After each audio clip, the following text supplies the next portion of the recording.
Hi, everybody. My name is Anne-Marie Hoftailing, and I'm the CEO of Story Imprinting, where we teach individuals and companies the art and science of storytelling. If you have found yourself here, welcome.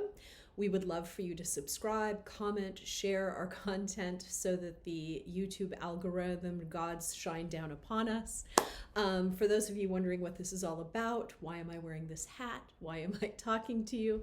This is a series where I wear one of my hats and just chat to you about whatever is on my mind, things that are sort of coming up in business with clients.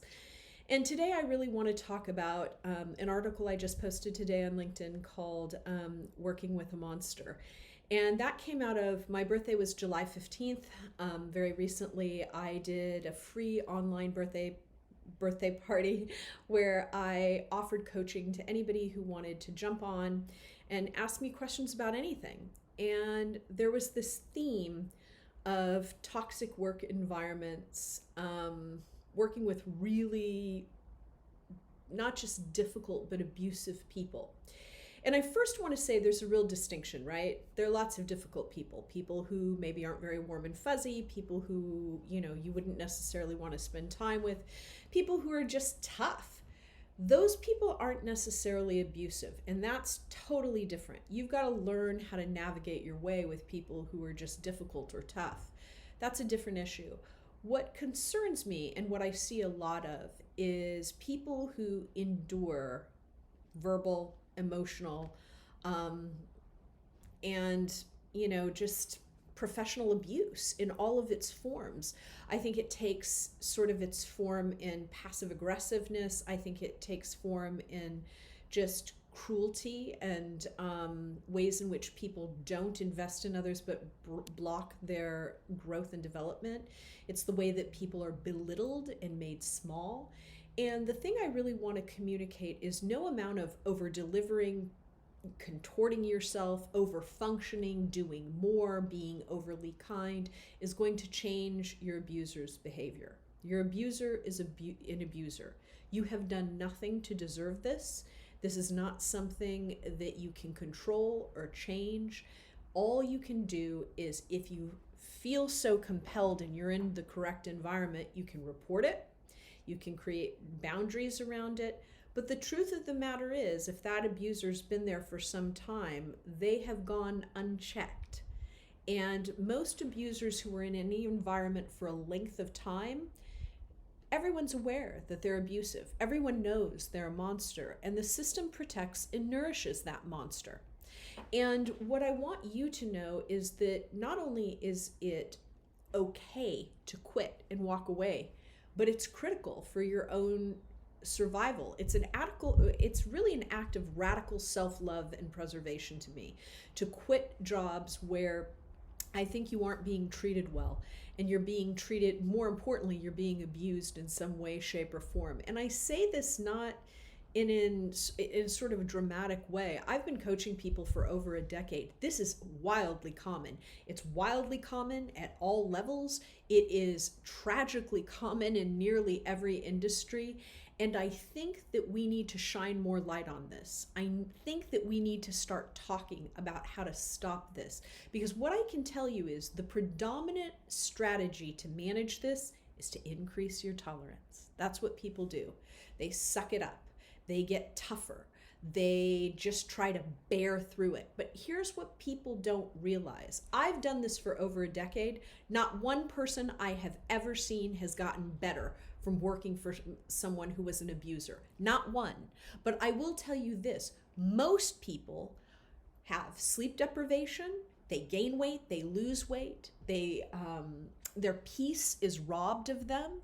They are tired, exhausted, anxious. They're crying in the bathroom. They're impatient with their partner or their children. This starts to seep and bleed into your personal life. These things come at a high human cost. I know people who've been on medication. I know people who've been in emergency rooms for stress-induced health issues. This is real stuff. And it's not worth any job, not any job. You get one body and one life in this planet. I remember once talking to a client who I did some negotiation work with, And she talked about a previous company she worked at where all kinds of physical manifestations of stress were happening. Things like Bell's palsy, blindness in one eye. Yes, that is a thing. Please Google it. It's stress-induced blindness, and sometimes your vision comes back and sometimes it does not. Paralysis, losing your hair, like all of your hair. These are things that were going on in this culture that she was working in. These are really serious manifestations of what happens when we just tolerate really high levels of stress for extended periods of time. And unfortunately, we have this culture who's all about like never quitting, never giving in, never giving up. That's a bunch of bullshit. And don't eat that poison.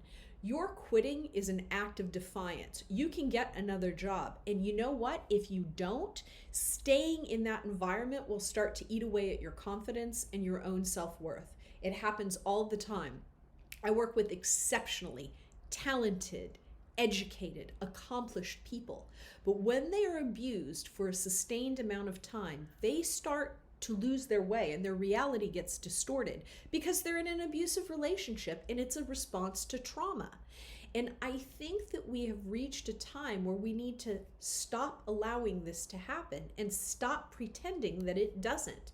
I think that if you're in a job where you fear interacting with someone, where you have high levels of anxiety, you need to examine why you want to stay there.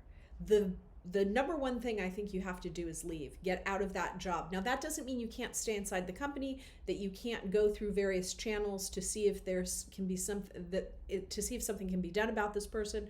But what I don't want you to think is that if you just behave better, you'll be treated better. If you perform better, you'll be treated better. You know what is going to happen? Your professional growth and your professional trajectory will be radically curtailed and reduced because of this person, almost certainly. I hope that if you are sitting there and hearing this and you are in this position, what I want you to know is this isn't your fault. This isn't a thing you can change or do. You did not invite this, and you do not deserve this. You deserve better. You deserve to be valued. You deserve respect and decency. Sadly, here's the other thing. Lots of terrible behavior isn't actionable. What do I mean by that? I mean, there's no legal recourse. Somebody can be a real asshole to you, and that doesn't mean that there is a legal recourse for that. Not always. Sometimes there is. It depends. But the truth of the matter is, you can be in a pretty abusive environment without there necessarily being anything that can be done about it. And do you really want to always take that course? That is incredibly depleting and incredibly time consuming and has a very high personal and professional cost as well. I don't say these things to be cavalier or dramatic. I say them because what I see are people staying far too long in environments that just destroy them, and thinking that somehow they will be rewarded, that somehow it makes them tougher, that somehow it will change over a period of time. How many times have you had a situation like this where it did get better for a day, a week, a month, but it's not sustainable because the person abusing you is damaged, and that's terrible, and it's sad and it's awful.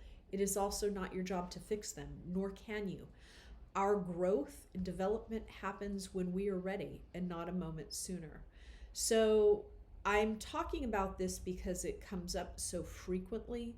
I hope that this gives you a little comfort, that you don't feel so alone in your struggle. You are in so much company. Sadly, it's too common. I think it's time that we start addressing these things and exposing these things. But if there is a choice between endurance and your protection, choose your protection every time.